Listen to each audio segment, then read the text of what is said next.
Friends அஸ்ஸலாமு அலைக்கும். இன்றைக்கி பார்த்திங்கன்னா ஆட்டுக்கால் பாயானம் குழம்பு எப்படி செய்கிறதுன்னு பார்த்துடலாமா? ரொம்பவே சூப்பராக டேஸ்ட்டாக இருக்குங்க. இந்த டைப்பில் ஒரு தடவை செஞ்சு பாருங்கள். நீங்கள் நெக்ஸ்ட் டைம் எப்போவுமே இதே மாதிரி தான் செய்வீங்க. வாங்க எப்படி செய்கிறதுன்னு பார்த்துடலாம். ஃபஸ்ட்டு ஆட்டுக்கால் வந்துட்டு நான் ஒரு 2 ஆட்டுக்கால் எடுத்திருக்கேன். 2 ஆட்டோடைய கால் எடுத்து அதில் இஞ்சி பூண்டு பேஸ்ட்டும் தேவையான அளவு உப்பும் போட்டு நல்லா ஒரு 10-15 விசிலுக்கு வச்சு எடுத்துக்கோங்க. நல்லா வெந்திருக்கும். அது வெந்ததுக்கப்புறம் பார்த்திங்கன்னா ஒரு கடாயில் பட்டை மட்டும் சின்னதாக ஒரு 2 பீஸ் மட்டும் சேர்த்துருக்கேன். அப்புறம் 2 பெரிய சைஸ் பல்லாரி வெங்காயத்தை கட் பண்ணி வச்சுருக்கேன். ஒரு பெரிய சைஸ் தக்காளி, கருவேப்பிலை, பச்சை மிளகாய் இதெல்லாம் கட் பண்ணி வச்சுக்கோங்க. அதில் ஒரு கைப்பிடி மட்டும் வெங்காயத்தை எடுத்து சேர்த்துக்கிறேன். அது கூடவே பார்த்திங்கன்னா இஞ்சி பூண்டு பேஸ்ட்டு வந்து ஒரு 2 ஸ்பூன் சேர்த்துருக்கேன்.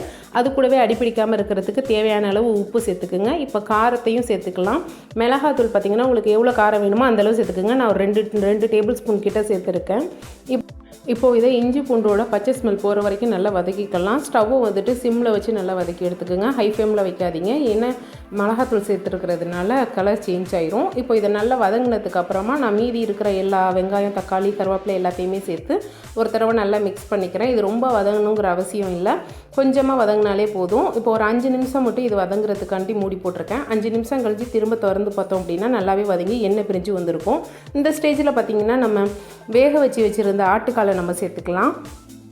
எல்லா ஆட்டுக்காலையுமே சேர்த்துக்குங்க. ஆட்டுக்கால் சேர்த்துட்டு அதில் வேக வச்ச தண்ணியை வந்துட்டு நம்ம கீழே ஊற்றிடக்கூடாது, அதை பத்திரமா வச்சுக்கணும். இப்போ வந்து ஆட்டுக்காலுக்கு தேவையான அளவு உப்பும் சேர்த்து இதை ஒரு டைம் நல்லா மிக்ஸ் பண்ணிக்கலாம்.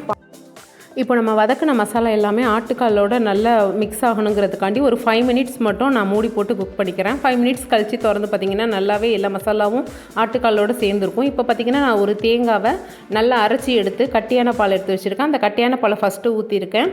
இப்போ அது கூடவே பார்த்திங்கன்னா இதில் வந்துட்டு நான் ஒரு பேஸ்ட் ஒன்று சேர்த்துருக்கேன். இந்த பேஸ்ட்டோட ஷார்ட் வீடியோவில் நான் முத நாளே போட்டிருக்கேன். இதை பார்க்காதவங்க செக் பண்ணிக்கோங்க. அந்த ஒரு பேஸ்ட் இருந்துச்சு அப்படின்னா எல்லா வகையான கறி குழம்புக்குமே ரொம்ப யூஸ்ஃபுல்லாக இருக்கும், டேஸ்ட்டும் செமையாக இருக்கும். இப்போ அந்த பேஸ்ட்டில் ஒரு க்யூப் மட்டும் எடுத்து யூஸ் பண்ணிவிட்டு இதையும் நல்லா மிக்ஸ் பண்ணி இதையும் நல்லா இதோட மிக்ஸ் பண்ணிவிட்டு பார்த்திங்கன்னா இந்த ஸ்டேஜில் ஆட்டுக்கால் வேக வச்ச தண்ணியை இதோட வடித்து சேர்த்துக்குங்க. அப்போ தான் தூசி இல்லாமல் இருக்கும். வடித்து சேர்த்துட்டு இப்போ குழம்புக்கு தேவையான அளவு தண்ணி தேங்காய் பால் இருந்தாலோ அதையும் சேர்த்துக்கலாம். அப்படி இல்லாட்டி தண்ணியும் நீங்கள் சேர்த்துக்கலாம்.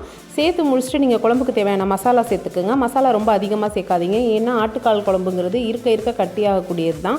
அதனால் நீங்கள் ரொம்ப மசாலா சேர்க்காமல் நல்லா ஒரு 10-15 நிமிஷம் நல்லா குக் பண்ணிட்டீங்க அப்படின்னா, மூடி போட்டு நல்லா குக் பண்ணிட்டீங்கன்னா குழம்பு சூப்பராகவே ரெடி ஆயிரும். இப்போ சூப்பரான ஆட்டுக்கால் பாயா செம்மையாக சூப்பராக டேஸ்ட்டாக ரெடி ஆகிடுச்சு. கண்டிப்பாக இதை ட்ரை பண்ணி பார்த்துட்டு எப்படி இருந்துச்சுங்கிறத கமெண்ட்டில் சொல்லுங்கள். என் சேனல் பிடிச்சிருந்தா ஒரு லைக் பண்ணிவிட்டு என் சேனலை சப்ஸ்கிரைப் பண்ணிடுங்க. தேங்க்ஸ் ஃபார் வாட்சிங்.